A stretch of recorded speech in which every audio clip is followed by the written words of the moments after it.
బాగుందా? బాగుంది. బాగాలేదా? సో బాగుంది బాగాలేదు తర్వాత విషయం. సో ఎందుకు అనుకునంటే 16-18 గంటలు చదివితే ఒక ఉద్యోగం వచ్చింది. రాత్రిగా పగలనగా కష్టపడితే తల్లిదండ్రుల యొక్క కళని మేము నెరవేర్చుకోగలిగాం. వాళ్ళకి కళ్ళలో నుంచి ఆనంద బాష్పాలు బయటకు వచ్చినాయి. అలాంటి ఉద్యోగం డిపార్ట్మెంట్లో 14 సంవత్సరాల కానిస్టేబుల్, మననే ఒక హెడ్ కానిస్టేబుల్ ప్రమోషన్ కూడా వచ్చింది. అరే గవర్నమెంట్ జాబు అంటే చాలామందికి అంటే ఒక హాట్ కేక్ లెక్క. బయట కూడా చాలా డిమాండ్ ఉంటుంది వీళ్ళకి. గవర్నమెంట్ జాబ్స్ ఉంటుందా లేదా? ఉండదా? లేదా? పెళ్లి చూపుల దగ్గర ఉంటుంది కదా, లేదా? మా ఫ్రెండ్ ఒకరికి ఎస్ఐ వచ్చింది. జస్ట్ ఏం లేదు, 5 కోట్లట వాడికి కట్నం.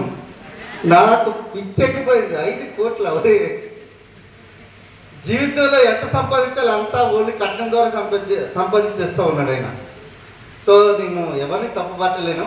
కొంతమంది దాని గురించే కష్టపడి ఎస్ఐ పోలీస్ అకాడమీలో కానీ, లేదంటే ఐపీఎస్లు కానీ, ఐఏఎస్లు కానీ ఇట్లా సంఘంలో మంచి గౌరవం వస్తుందని చెప్పి వాళ్ళు ప్రయత్నం చేస్తారు. వాళ్ళ తప్పేమి కాదు. ఎందుకు అనుకునంటే సంఘం కూడా ఎండిపోయిన బావి దగ్గరికి ఎవరు వెళ్ళరు, నీళ్లు తాగడానికి వెళ్ళరు. అవునా కదా? మంచి నీళ్ళున్నా బావి దగ్గరికి వెళ్తారు. మీ దగ్గర ఒక అర్హత ఉంది, ఒక గౌరవం ఉంది అనుకునంటే ఇది మావాడు అనుకుని అంటాడు. అవునా కదా?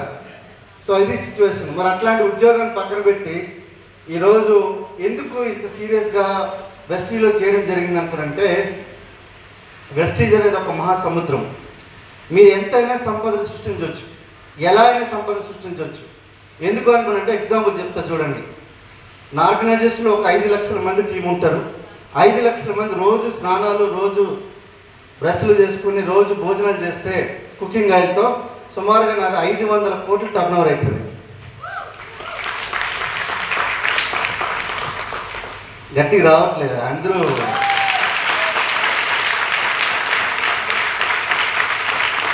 మనకి ఏంటనుకోనంటే ఎవడో ఏదైనా చేస్తే చప్పట్లు గట్టి కొడతాం, మనం చేస్తే మాత్రం రావు.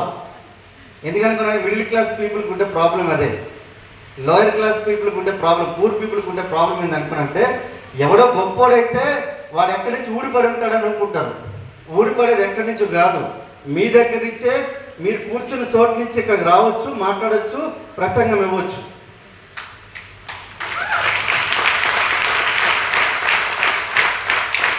One is army, 2 is crowd.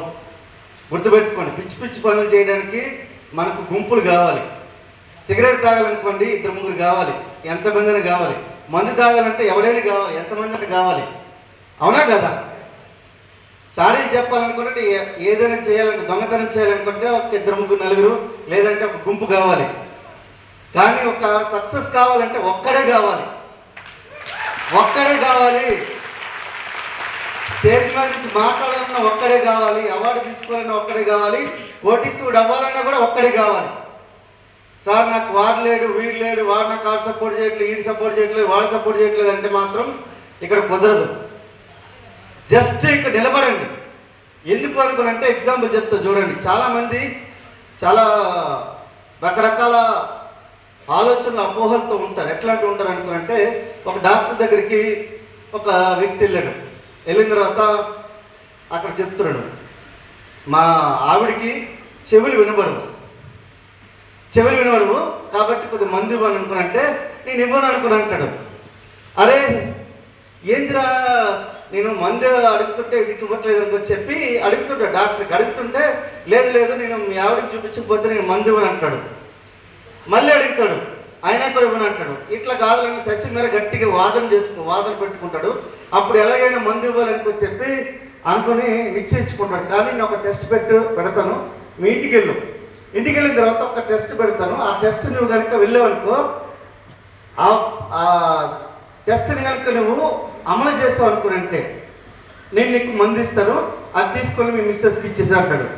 సరే అనుకో చెప్పి అంటాడు. ఏంటో చెప్పనుకుని అంటాడు. ఏం లేదు, నువ్వు ఇంటికి వెళ్ళాక ఫస్ట్